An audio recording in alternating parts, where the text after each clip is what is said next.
A partir de agora, na Converte Rádio Web, programa da Igreja Presbiteriana do Brasil no Conjunto Augusto Franco, com o pastor Fábio Nascimento. A graça e a paz, meus irmãos. Nós queremos dar as boas-vindas àqueles que nos visitam nessa noite. Sinta-se à vontade no nosso meio. A nossa irmã que está aqui, retornando a esta casa que ela conhece. Os jovens que estão aqui conosco nessa noite. Amém? Eu quero trazer uma informação e também dois pedidos de orações. Eu viajei hoje com o presbítero Gervásio. Não sei se os irmãos conhecem o presbítero Gervásio. É um presbítero dos mais antigos aqui de Sergipe. Tem 40 anos que ele é presbítero da 12 de agosto. E conversamos um pouco. Ele esteve no Amazonas, no projeto Amanagé. O projeto Amanagé é um projeto que trabalha com os índios, com uma tribo dos Rucas. E ele me relatando as dificuldades em que o pastor Marcelo está coordenando um grupo de 7 missionários. E eu fiquei sensibilizado em estar orando por aquele projeto, porque os missionários eles estão enfrentando agora uma perseguição de um órgão que na verdade deveria auxiliar os trabalhos dos missionários, que é a FUNAI. Não sei se os irmãos têm conhecimento. Eu estive no ano de 2013, 2015, acompanhando algumas audiências com o irmão Antônio dos Santos, e foi produzido um filme sobre infanticídio. E essa semana eu acompanhei uma sessão via televisão da Câmara dos Deputados sobre a questão do infanticídio, que são mortes de crianças indígenas. Há tribos de índios que sacrificam, que matam, que enterram crianças. O menino nasce com uma mancha ou nasce com um sinal, eles sacrificam, matam. E os missionários têm ido pregar o evangelho, trazer as boas novas e dizer que um sinal não é motivo que uma criança seja morta. E a FUNAI entende isso como interferência na cultura dos índios. Então há um conflito entre a FUNAI, que é um órgão do governo, e eu vi um testemunho de um índio convertido, nessa audiência essa semana. Às vezes é bom você assistir a TV Senado, que nem sempre tem deputado falando besteira. Tem muita coisa que nós precisamos estar situados sobre o que está acontecendo no nosso país. E eu às vezes assisto e vi o testemunho do índio dizendo que mais importante do que a cultura é a vida.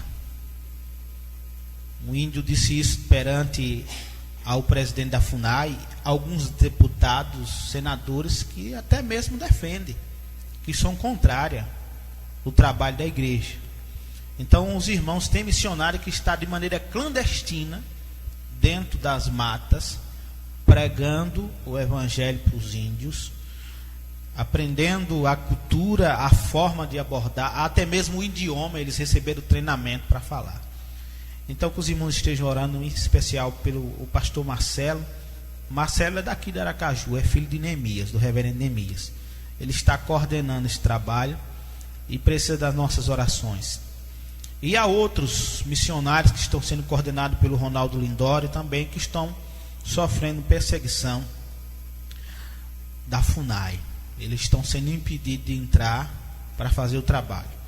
E eles não fazem só o trabalho evangelístico, eles fazem trabalho social. Eles levam médico, eles levam o dentista, eles levam apoio, comida, remédio, que tem muito índio que tiveram as suas terras invadidas, por grandes fazendeiros. E a gente sabe que ao desmatamento o índio vivia da caça, e tem lugar que não tem mais caça, Então eles precisam deste apoio que a igreja presbiteriana, para a glória do nosso Deus, tem feito e tem marcado vidas ali, naquela região tão sofrida. Embora o nosso irmão tenha ido lá, a sua esposa, não sei se vocês têm conhecimento, ela teve um derrame, a esposa do Gervásio, e ela está debilitada. Ele contratou uma enfermeira para estar cuidando dela, mas ele tem até ficado impossibilitado de ir a alguns trabalhos, porque tem que cuidar, dedicar. E eu disse a ele, meu irmão, esse é o ministério mais importante, porque a Bíblia diz, se você não cuida dos seus e da sua família, é pior do que o descrente. Então todo pastor, todo presbítero, antes de cuidar da igreja, tem que cuidar de sua mãe, do seu filho, dos seus irmãos, porque é assim que Deus se agrada. Nós vamos estar orando pelos dízimos, pelas ofertas, orando pela esposa, pela recuperação da esposa do presbítero Gervásio, e também pelos missionários, pelo reverendo Marcelo, pelo projeto Amanagé. Deus, nós te damos graças pela vida que é um dom precioso de ti, e pelo privilégio que temos nessa noite de nos reunirmos em teu nome neste lugar, sem nenhuma dificuldade, sem nenhum impedimento, Pai. E nessa hora nós consagramos as ofertas da tua casa para mantimento desta casa, e rogamos a tua bênção, Deus, na esposa do teu servo, presbítero Gervásio. Que o Senhor a visite, pois tu és o Deus de perto, Deus de longe. Faz aquilo que a medicina não pode fazer. Reconstrói a sua saúde, restitui, Senhor, a sua saúde. Dá graça a ela e a teu servo, que tanto já trabalhou pela igreja do Senhor aqui nesse estado, que tanto já se dedicou, já investiu, ó Deus, o seu tempo, os seus recursos. Abençoa também o pastor Marcelo e toda aquela equipe de missionários que tem enfrentado todos aqueles empecilhos, as dificuldades. E agora, ó Deus, um embaraço novo cruzou o caminho deles, que é a FUNAI. Ó Deus, que o Senhor esteja visitando o coração do presidente e de todos aqueles que fazem parte, ó Pai. Em nome do Senhor Jesus. Pai, repreende toda a fúria do adversário contra a tua obra. A tua palavra diz que as portas do inferno não prevalecerão contra a tua igreja. E nós te damos graça pelos índios que já foram alcançados, pelos índios que hoje louvam e adoram ao Deus do céu, ao Deus vivo. Nós te bendizemos e continua dando força aos missionários, às famílias que têm deixado tudo para trás para cumprir o chamado do Senhor naquele lugar. Em nome e pelo amor de Jesus nós oramos agradecidos. Amém. Abramos as nossas Bíblias no Salmo 16. Seguindo aquela série, eu ministrei aqui outro dia sobre aquilo que Deus abominava, que irritava a Deus, que era a idolatria. E Deus me incomodou novamente a ministrar dentro dessa série, mas desta forma, com um tema diferente, né? O repúdio do salmista aos ídolos. O repúdio do salmista aos ídolos. Salmo 16, verso 4 e verso 5. Todos encontraram? Diz amém. Nos diz o texto do Salmo 16, 4. Muitas serão as penas dos que trocam o Senhor por outros deuses. Não oferecerei as suas libações de sangue. Os meus lábios não pronunciarão o seu nome. O Senhor é a porção da minha herança, o meu cálice. Tu és o arrimo da minha sorte. Deus aplique a palavra lida aos nossos corações. Davi, o provável escritor deste salmo, os contemporâneos das suas épocas, os povos vizinhos, a casa de Jessé, os filisteus, os cananeus, não adoravam ao Deus vivo. Os deuses, a qual Golias, que foi o primeiro inimigo a ser derrotado por Davi, conhecia, eram outros deuses, que não era o Deus vivo. É por isso que no confronto, quando Davi vai enfrentar Golias, ele chega e diz: eu vou em nome do Senhor. Você vem contra mim com pau, com lança, e eu vou em nome do Senhor. E nós vemos ali naquele confronto, naquele diálogo entre Golias e Davi, Golias amaldiçoando pelos deuses, porque havia mais de um cultuado entre os povos filisteus, assim como nos povos pagãos, nos povos que não conhecem o Deus da Bíblia, o Deus criador dos céus e da terra. A veneração é extensa. Eles não têm um único Deus, ele tem vários deuses. E Davi chega aqui no verso 4 e diz uma das consequências, ou que terá consequências, aqueles que trocam o Senhor por outros deuses. Ele diz: muitas serão as penas dos que trocam o Senhor por outros deuses. Nós sabemos que a palavra pena aqui significa punição, castigo. Quando alguém é condenado por cometer um crime, um delito, ele vai pagar uma pena. E essa pena, ela tem uma duração conforme o ato que foi praticado. Se foi um homicídio doloso, se foi um homicídio culposo, né? Quando não há intenção de matar. E quando é intencionalmente, porque há dois tipos de idolatrias vigentes nos nossos dias. Aquela idolatria em que a pessoa faz aquilo de coração abertamente, e a idolatria que já está impregnada no povo de maneira inocente, em que é se passado de geração em geração os costumes, os hábitos, de se benzer, de drobar o joelho quando passa de frente a Roma. É um tipo de idolatria. Até mesmo pronunciar, porque há muitas pessoas que se tornam evangélicas e roda e vira está dizendo Ave Maria, que roda e vira está chamando Nossa Senhora. Mesmo crente, eles estão pronunciando os nomes de outros deuses, ou seja, de maneira inocente, sem fazer aquilo de coração, porque está no subconsciente das pessoas. Por crescer e viver em um país que é idólatra, a idolatria fica impregnada como um odor. Quando você tempera a comida, fica aquele negócio impregnado, né? E tem até uma receita, não sei se vocês fazem isso. Você sabe como é que tira o cheiro do alho do café? Passou o café ou então pasta. Mas para tirar a idolatria, irmãos, tem que haver um tratamento cada dia na palavra. Jesus disse: vós estáis limpos pela palavra que vos tenho pregado.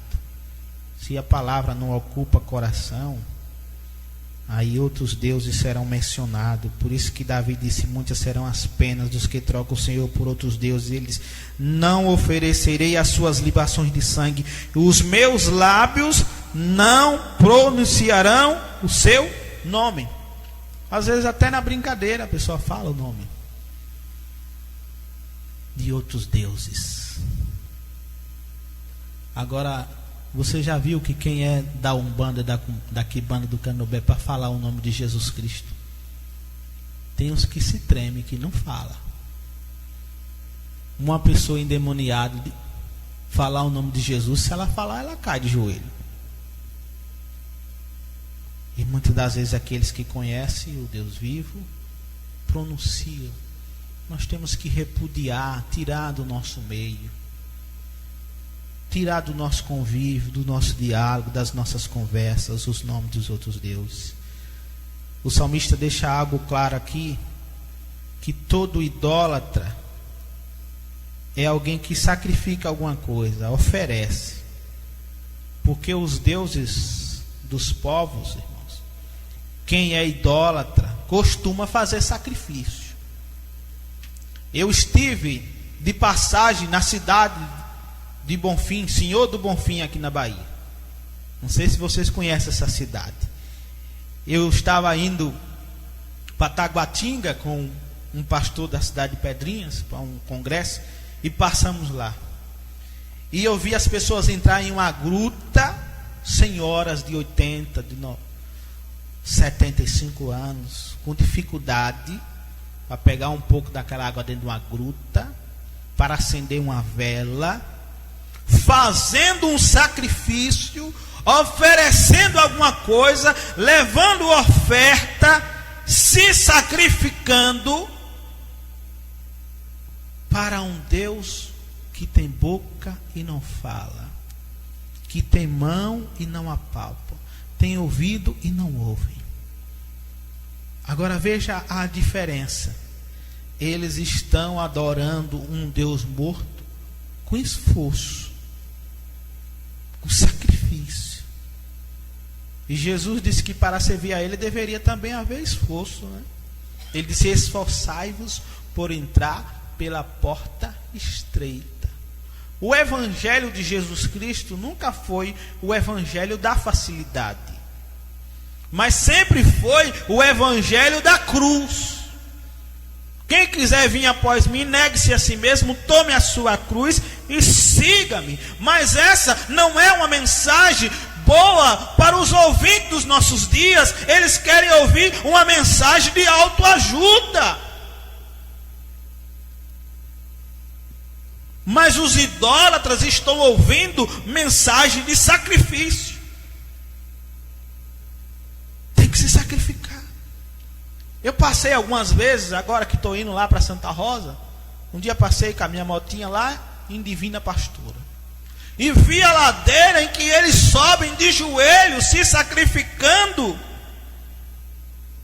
para adorar aquela que fica imóvel lá naquela praça. E o cuidado, o zelo que eles têm com a paróquia de lá. Não pode passar nem carro, nem bicicleta, nem moto na frente, viu? Colocaram umas correntes lá, uma segurança. E eu estava com um irmão muito brincalhão e disse: rapaz, a segurança é grande aqui. Eu disse: eles estão reverenciando. Se os servos de Deus tivessem a mesma reverência, o mesmo empenho em que os idólatras têm, a mesma boa vontade, porque os romeiros que vão para Juazeiro, que vão para a Divina Pastora, que vão para São Cristóvão, eles se preparam, fazem um movimento de convidar pessoas. Se a pessoa não tiver roupa branca, ele dá dinheiro, compra, ainda incentiva a pessoa a fazer a promessa. E nós, irmãos, temos incentivado as pessoas a buscar o Deus vivo? Temos repudiado a idolatria? Temos dito o que o salmista disse: eu não vou oferecer as suas libações de sangue, porque Jesus se ofereceu na cruz, derramou o seu sangue por mim. O sacrifício hoje que ele requer de cada um de nós é obediência, porque é melhor obedecer do que sacrificar. Eles sacrificam, mas não obedecem. Estão longe da palavra de Deus. O versículo 5 do Salmo 16, o salmista declara uma coisa que deve fazer parte do nosso cotidiano. Aparece uma palavra que é muito vivida no aspecto material da coisa: o Senhor é a porção. E nós sabemos muito bem que esta palavra porção se refere a alimento. Quando você vai a um restaurante lá, o garçom diz: vai querer quantas porções? Aí você pede 3, 4, conforme o seu estômago, conforme a sua fome. Mas é algo para te alimentar. O que o salmista quis dizer? Que o Senhor é a porção da minha herança. Ele quis dizer: Deus é tudo que eu preciso. Eu preciso dele, eu me alimento dele, eu não vivo sem ele. Como você não vive sem a sua porção diária, sem o seu alimento diário, sem o seu café, sem o seu almoço, sem o seu jantar. E tem gente que come 6 vezes, 7 vezes ao dia, né? Tem umas meninas que trabalham lá com Cíntia, que eu disse: rapaz, já está gravado, é um reloginho, estou com fome, estou com fome. De manhã eu estou com fome, quando almoço, quando é 1h30, eu estou com fome. Fale comer. Ele disse: rapaz, essa frase do crescimento no ano. Aí a minha filha agora tem a fome da madrugada. Eu disse: essa é nova, Maria. Eu disse: pai, quando chega assim de 11h30, bate uma fome. Eu digo: porque você geralmente acorda tarde, não toma café, e quando chega, fica se alimentando. E Jesus disse que nem só de pão viverá o homem, mas de toda a palavra que saísse da boca de Deus. Assim como o corpo precisa ser alimentado, tem que ter uma porção diária. Deus deve ser o nosso alimento, a palavra deve ser o nosso alimento diário. É a porção da minha herança, é o meu cálice, ou seja, eu não vivo sem ele. Ninguém vive sem comer e sem beber. Aparece a palavra porção e aparece a palavra cálice. Aquilo que eu bebo, o que eu estou ingerindo para a minha alma, o que estou ingerindo para o meu espírito, o que é que tem deixado o meu espírito, porque aqueles que estão impregnados na idolatria, eles amanhecem o dia ingerindo o texto. Ou você não encontra cedinho as pessoas com o texto fazendo caminhada? Eu nunca encontrei um crente com a Bíblia fazendo caminhada, mas eu já encontrei muito católico contando os carocinhos. Vai dizer que é os caroços para ele? Na academia, nos coletivos, no táxi, no shopping, aonde? Os muçulmanos também, que são idólatras, porque não adoram o Deus vivo, aonde ele chega, ele arma o tapetinho dele lá e reverencia 6 vezes ao dia em direção a Meca, faz as suas orações. E nós muitas das vezes passamos dias nos nossos afazeres e nós não temos tempo de parar 3 minutos para falar com Deus, 5 minutos, meia hora para ler a Bíblia, para ver a palavra, para declarar o que o salmista diz: o Senhor é a porção da minha herança, o meu cálice, e tu és o arrimo. Esta palavra é uma palavra bem arcaica. Arrimo, força da minha sorte, o meu amparo. Tu és o arrimo da minha sorte. O mundo entende como sorte aqueles que ganham alguma coisa com facilidade. Nesses dias, o que se fala é de uma Sportnet. Até mulheres estão jogando, viu? Tem umas clientes de Cintia lá, teve um, eu ganhei 500 essa semana, eu ganhei 1.000, uma ganhou 12 mil, disse que vai quitar a casa. E a mulher hoje me perguntou: o que é isso, Sportnet? Isso é um jogo aí que tem que acertar qual time que vai ganhar. E as mulheres estão aprendendo agora a gostar, porque está tendo o retorno. E ela disse: eu tenho sorte. E tem umas que usam aquela frase célebre, né? É sorte no jogo, azar no amor, de lá elas. Veja como isso também é um tipo de idolatria, em que está impregnado na sociedade, em que as pessoas entendem que sorte é isso.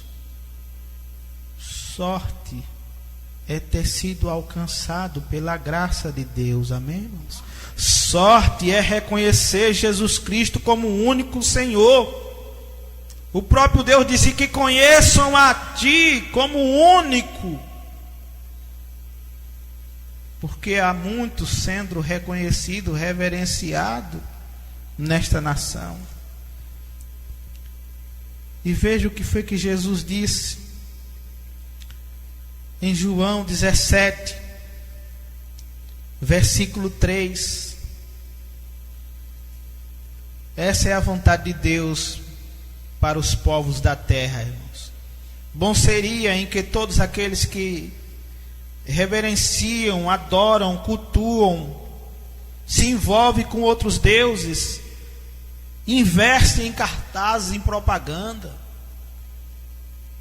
Às vezes eu vejo nos coletivos, nos ônibus, nesses copertais, está lá, que cada cidade tem um padroeiro, né? E as festas dos padroeiros está lá. E eu não sabia que tem um livro de Ló.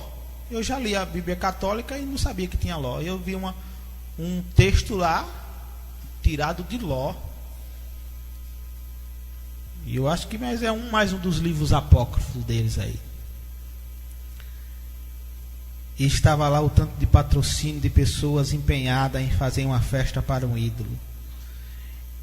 João 17, verso 3 diz: a vida eterna é esta, que te conheçam a ti, o único Deus verdadeiro, e a Jesus Cristo, a quem enviaste. Então, sem Ele não haverá vida eterna para eles, porque a chave da vida eterna é Jesus Cristo de Nazaré. A chave. Mas para o idólatra, a chave está na mão de Pedro, né?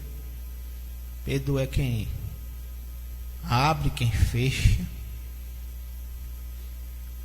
Eles precisam reconhecer aquilo que para nós é uma coisa simples e normal.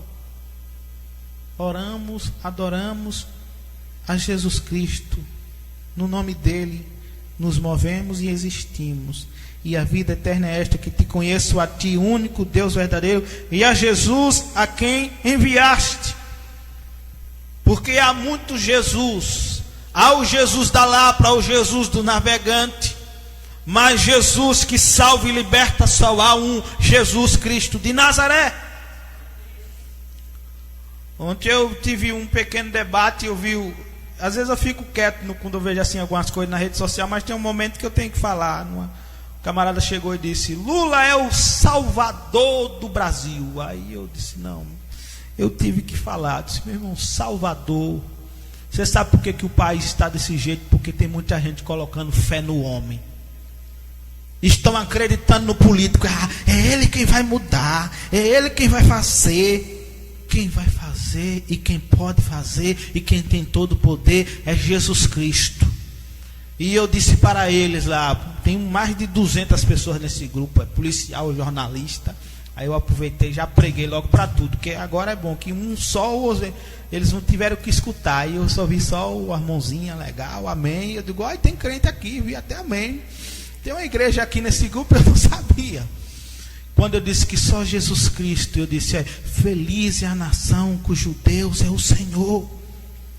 O Brasil só será feliz, não é com Lula, não é com X candidato, mas é quando o povo do país reconhecer que Jesus é a solução. Que Jesus é quem pode mudar essa nação, sarar essa nação. Porque se o meu povo que se chama pelo meu nome se humilhar e orar e buscar a minha face, eu virei do céu, sararei a sua terra. Promessa de Deus, quando o povo se humilha e se volta, aí Deus faz mudar a sorte. Muda a sorte da nação. O que era causa agora se torna em calmaria. Nós vemos o que está acontecendo no Rio de Janeiro. E você não sabe o tanto de adoradores de Baal que tem no Rio de Janeiro. Muita gente mete o pau na Bahia, diz que Bahia é lugar de macumba. Porque vocês não tiveram em Rio Grande do Sul e não tiveram no Rio de Janeiro. Vocês sacrificam bodes, boi. E teve uma vereadora lá que propôs uma lei que um dia as praças deveriam ser dedicadas ao sacrifício. E que ninguém podia mexer no sacrifício, que tinha que ter guarda para preservar o sacrifício, as velhas, as galinhas que oferecesse. A maldição sendo instituída por aqueles que deveriam instituir leis em que fizesse o bem para o povo, em que trouxesse progresso para o povo. Então a idolatria é algo que nós devemos repudiar a cada dia, irmãos, deste país, dessa nação. Aonde passarmos, que vermos as pessoas presas, devemos dar uma palavra para que isso seja desfeito pelo poder do nome de Jesus Cristo. Mas é impossível falar de repúdio à idolatria sem ler o Salmo 115. Eu quero terminar lendo com os irmãos os primeiros 11 versículos do Salmo 115. Nós vemos aqui nesse salmo a convicção do salmista em Deus, a sua humildade, ele se despojando dele mesmo e dizendo ao povo que deveria se despojar. Salmo 115 diz: não a nós, Senhor, mas ao teu nome da glória. Ele reconhece que o homem não merece ser glorificado, receber glórias, honras, mas somente Deus, por amor da tua misericórdia e da tua fidelidade. Porque diriam as nações: onde está o Deus deles? Porque aqueles que são acostumados a ver o Deus visível, às vezes perguntam. Eu, quando era novo convertido, disse: por que os crentes oram de olho fechado? Vocês estão vendo Deus? Por Por que lá que não tem lá uma imagem lá? Nunca vi. Lá na outra igreja tem. Por que vocês não têm nenhuma imagem? E eu respondi para algumas pessoas, eu disse, porque nós não precisamos ver para crer. Nós cremos, vivemos, sentimos Ele no nosso meio. No céu está o nosso Deus e tudo faz o que lhe agrada. A resposta que nós devemos dar quando perguntam onde está o seu Deus, e nós dizemos para eles, o nosso Deus está nos céus, Ele faz tudo o que lhe agrada. Prata e ouro são os ídolos deles, obra de mão de homens. Tem boca e não fala, tem olhos e não vê, tem ouvidos e não ouve, tem nariz e não cheira, suas mãos não apalpam, os seus pés não andam, e som nenhum lhe sai da garganta. Torne semelhante a eles os que fazem, quantos que neles confiam. Israel confia no Senhor. Quando a Bíblia se refere a Israel, está falando ao povo dele aqui. Israel, igreja, se eu colocar aqui o nome igreja, a igreja confia no Senhor. Ele é o seu amparo e o seu escudo. Ou seja, Deus é o que sustenta e Ele é o que defende. Amém, irmãos? Deus é o que sustenta e o que defende. Deus me deu mais um livramento ontem. Eu estava ali em Pedra Branca, e ali quando passa de 4h30 ali, não só à tarde, mas uma senhora que é professora, que pega ônibus todo dia ali, me disse, pastor, teve arrastão aqui 7 horas da manhã, o camarada passou de moto nos pontos, é tanto que tem carro que não quer mais nem parar do outro lado ali, de Pedra Branca, para pregar as pessoas que esperam um carro ali. E eu estava lá e eu fiquei meio ligado, que eu tenho que andar ligado no espírito, também na visão física.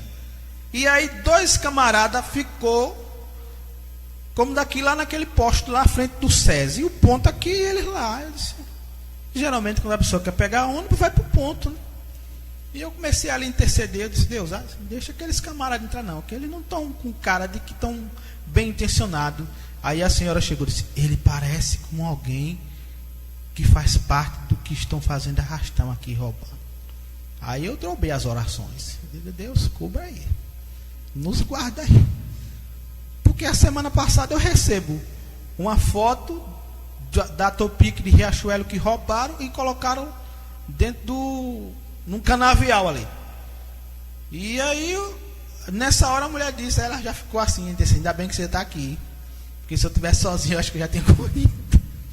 E eu disse, foi Deus que providenciou, né? E aí passou uma, eles não foram. De Malhador, eles não foram. Depois passou a de Divina. Eu digo, rapaz, já pensou se esses caras vão para Santa Rosa? Deus me livre aí. E aí parou de Santa Rosa, passou. O motorista, eu acho que já sacando alguma coisa, não parou onde ele estava, parou na rede do ponto. Eu digo, a senhora que é mais devagar, suba logo. Quando a senhora subir, eu subi e mandei ele fechar a porta. E assim fizemos, irmãos. E graças a Deus aquele cidadão não foi. E ela me disse, a minha neta comprou um iPhone e estava indo para Maruim com a caixa do iPhone e roubaram ela segunda-feira. A gente só vê relatos de pessoas vítimas de violência. E ela tirou um celularzinho e ela disse, eu estou andando com esse, o celular bom. Eu digo, agora veja a que ponto o cidadão brasileiro está. Ele anda com o celular já para oferecer ao ladrão, separa um pouco de dinheiro, que é para quando o assaltante chegar, já dá.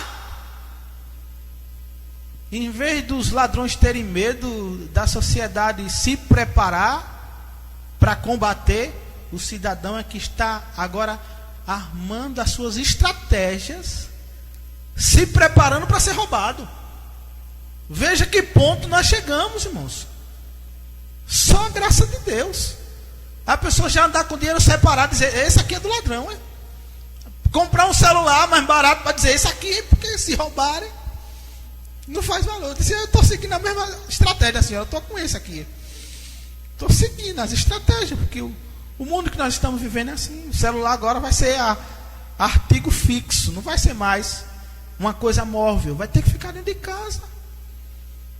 Tudo isso porque o povo está alheio, está distante do Deus vivo. Quando todos se voltarem para o Senhor, os corações dos marginais, as famílias serem alcançadas, aí a violência vai diminuir. Mas quanto mais distante o homem está de Deus. Então eu pude ver mais uma vez que Deus foi o meu amparo, o meu escudo. Versículo 10: a casa de Arão confia no Senhor, Ele é seu amparo e o seu escudo. Confiam no Senhor os que temem o Senhor, Ele é seu amparo e o seu escudo. Então quem não tem Jesus, quem não tem o Senhor como Deus da sua vida, vai recorrer até a uma, como tem lá em Capela, a Senhora do Amparo. Mas nós temos um nosso Deus que nos ampara, nos sustenta, nos protege e nos livra. E mais uma semana nós vencemos, porque Deus é conosco. Amém, irmãos? Que Deus nos dê graça para que nessa semana a idolatria seja repudiada do nosso caminho, do nosso convívio, que nem na brincadeira a gente chama, e que a gente adore e invoque o Deus vivo, seja audível, seja no pensamento. Quando a Bíblia diz andai em espírito, orai sem cessar, não é que você vai andar em tudo que é lugar, está repreendido, está amarrado. Porque tem gente que não tem sabedoria e chega no lugar e começa. Aí as pessoas dizem, a mulher está louca. Chega no lugar cercado por idólatra e começa. Está repreendido, está amarrado. Não, Deus, Ele sonda a sua mente e o seu coração. Tem momento que não precisa nem você abrir a boca, porque antes da palavra chegar, Ele já sabe. Amém, irmãos? Ele já sabe. Tem lugar que a sua batalha vai ser uma batalha aqui, na mente. Você vai estar trabalhando com uma pessoa ali, que você sabe que é das trevas, e você vai estar ali na mente. Jesus, abençoa, salva essa vida, transforma, faz a obra, arranca essa idolatria deste homem, desta mulher aí. Porque se você falar, às vezes vai brigar. Então, seja sábio. A sua batalha é espiritual. A sua luta é espiritual. E a oração é a arma espiritual do crente. Amém? Que Deus em Cristo nos abençoe. Nós vamos ficar de pé. Em nome de Jesus, nós vamos orar. Deus, nós te agradecemos por mais um dia estarmos na tua presença, pelo privilégio que temos de adorar o único Deus verdadeiro, e a Jesus Cristo, o seu único Filho, o Todo-Poderoso, aquele que era, aquele que é e aquele que há de vir. Nessa semana, continua nos protegendo, nos guardando, porque nós vivemos em um mundo mau, Pai. A todos os cantos da terra, as pessoas estão assombradas com a violência. Abençoe, ó Deus, o comando da Polícia Militar do nosso estado. Abençoe todos aqueles que trabalham, ó Deus, todos os policiais. Em nome de Jesus Cristo, ó Pai, que eles sejam protegidos, porque há muitos que te servem, que te conhecem nos batalhões, e que eles sejam sal e luz, para que outros sejam salvos. Abençoa os governantes dessa nação, Pai, pois a tua palavra nos diz que nós devemos orar por aqueles que estão investidos de autoridade, para que tenhamos uma vida tranquila e pacífica. E eis que nós pedimos, ó Pai, que o Senhor abençoe todos os governantes, do maior ao menor, Pai.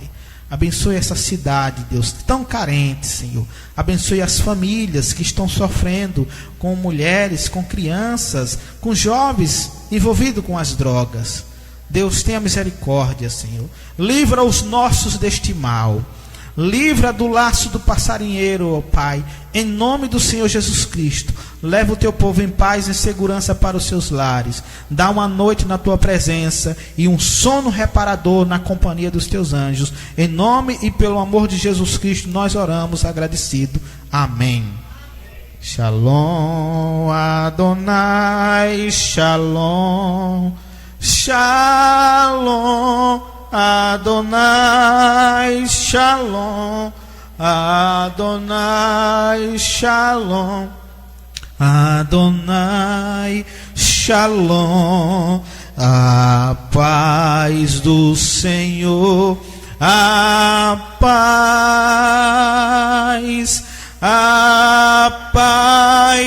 do Senhor, a paz do Senhor, a paz do Senhor, a paz do Senhor, a paz. Acabamos de apresentar na Converte Rádio Web, programa da Igreja Presbiteriana do Brasil no Conjunto Augusto Franco, com o pastor Fábio Nascimento.